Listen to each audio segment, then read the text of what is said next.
कहानी की शुरुआत वहीं से होती है, एक छोटे से कमरे में, जहां एक लड़का देर रात मोबाइल कैमरा ऑन करके किसी मजाकिया सीन की प्रैक्टिस करता है।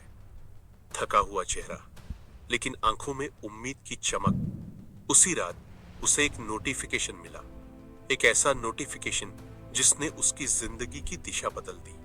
क्या था वो, किसने भेजा था, और कैसे उसी पल से उसकी दुनिया ऐसी बदली कि आज लाखों लोग उसकी रील्स देखते हैं। यही जानने के लिए कहानी आगे बढ़ती है। पुणे की गलियों में एक साधारण से मध्यम वर्गीय घर से निकलते हैं डैनी पंडित, कुछ जगहों पर जिनका असली नाम मुकेश पंडित भी बताया जाता है। घर में ज्यादा तामझाम नहीं, लेकिन प्यार, सपोर्ट और अपनी संस्कृति की मिठास बहुत थी। उनके परिवार के छोटे व्यवसाय, आसपास के दुकान तिजारत वाले लोग और पुणे का मनोरंजन प्रधान माहौल, यह सब जैसे उनके अंदर कहानी कहने के बीज डाल रहे थे। बचपन में वे आसपास के लोगों की बोली, हाव भाव और हर छोटी बात को कॉपी करते। उन्हें पता नहीं था कि यही आदत आगे जाकर उनकी सबसे बड़ी ताकत बनेगी। डैनी की शिक्षा एकदम पारंपरिक रही, कॉमर्स, लॉ और प्रोफेशनल कोर्सेज। कई जगह तो उनके पास बीकॉम, एलएलबी और सीएस जैसी डिग्रियों का उल्लेख भी मिलता है। हर कोई सोचता था कि वह वकील बनेंगे, किसी कॉर्पोरेट ऑफिस में सूट बूट पहनकर बैठेंगे, पर अंदर कुछ और ही चल रहा था। उनके दोस्तों के बीच वह हमेशा फन का सोर्स थे। जब भी कोई कहानी सुनाते, माहौल हंसी से भर जाता। धीरे धीरे उन्हें समझ आया, उनकी असली मंजिल फाइलों में नहीं, कैमरे के सामने है। करीब 2016 से उन्होंने छोटे छोटे वीडियो बनाने शुरू किए। लो बजट कैमरा, घर की लाइट, दोस्त एक्टर्स और ढेर सारी कोशिशें। व्यूज कम आते, कुछ वीडियो पर कमेंट्स भी अच्छे नहीं होते। कई बार तो लगता यार शायद ये मेरे बस का नहीं है, लेकिन हर बार वे कैमरा दोबारा उठा लेते।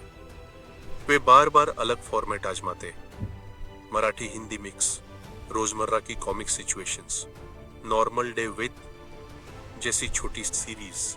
धीरे धीरे उनकी शैली पहचान बनने लगी, कंटेंट चलने लगा, तो उन्होंने एक छोटी टीम बनाई अतर्यव सुधा में, पवन वागुलकर और कुछ अन्य दोस्त, जो कैमरे, एक्टिंग और सेटअप में मदद करते थे।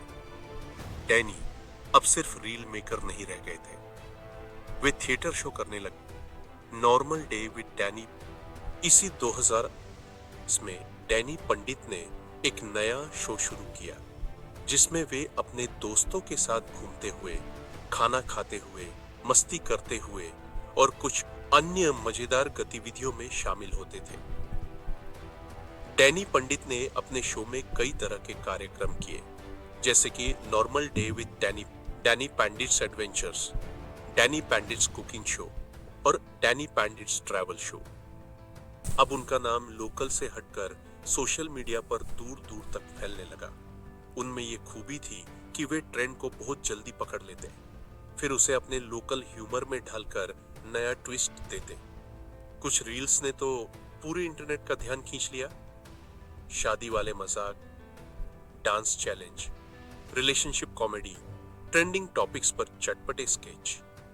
उनकी रील्स पर रिएक्शन, रिपोस्ट और कमेंट्स की बाढ़ आने लगी। धीरे धीरे वे महाराष्ट्र से निकलकर पूरे भारत के लिए एक लोकप्रिय डिजिटल आर्टिस्ट बन गए।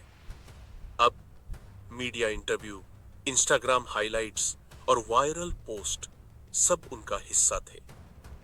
डैनी को कई डिजिटल प्लेटफॉर्म और मीडिया हाउसेस ने डिजिटल स्टार, राइजिंग क्रिएटर और कॉमिक टैलेंट के रूप में फीचर किया। उनके रील्स के एंगेजमेंट रेट, हुक रेट और औसत व्यूज को लेकर कई रिपोर्ट्स भी सामने आई। यह साफ था, वे अब सिर्फ एक लोकल क्रिएटर नहीं, बल्कि नेशनल सोशल मीडिया पर्सनैलिटी बन चुके थे। एक समय ऐसा आया जब उन्होंने अचानक शादी की तस्वीरें शेयर कर सबको चौंका दिया। मीडिया रिपोर्ट्स में उनकी पत्नी का नाम नेहा कुलकर्णी बताया गया। फैंस ने इन्हें खूब प्यार दिया, क्योंकि वे अपने निजी जीवन की छोटी झलकियां बेहद सच्चाई और सादगी से शेयर करते थे। उनकी कमाई के मुख्य स्रोत बने ब्रांडेड सहयोग, Instagram, YouTube, monetisation, live show, event appearance, merchandise. कई मीडिया रिपोर्ट्स के अनुसार उनका अनुमानित नेटवर्थ 5 से 8 करोड़ रुपए के बीच माना जाता है। हालांकि ये आंकड़े सिर्फ अनुमान है, आधिकारिक नहीं।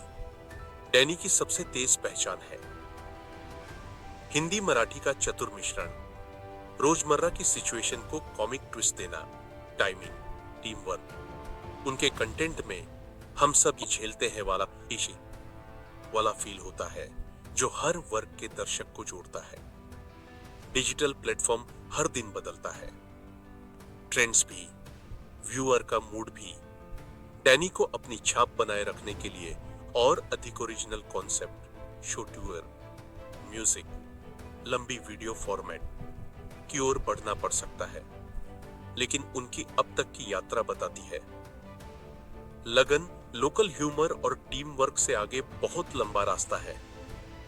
निष्कर्ष, एक साधारण लड़का जिसने रोजमर्रा की कहानियों को हंसी का हथियार बनाकर करोड़ों दिलों तक पहुंचने का रास्ता खुद बनाया।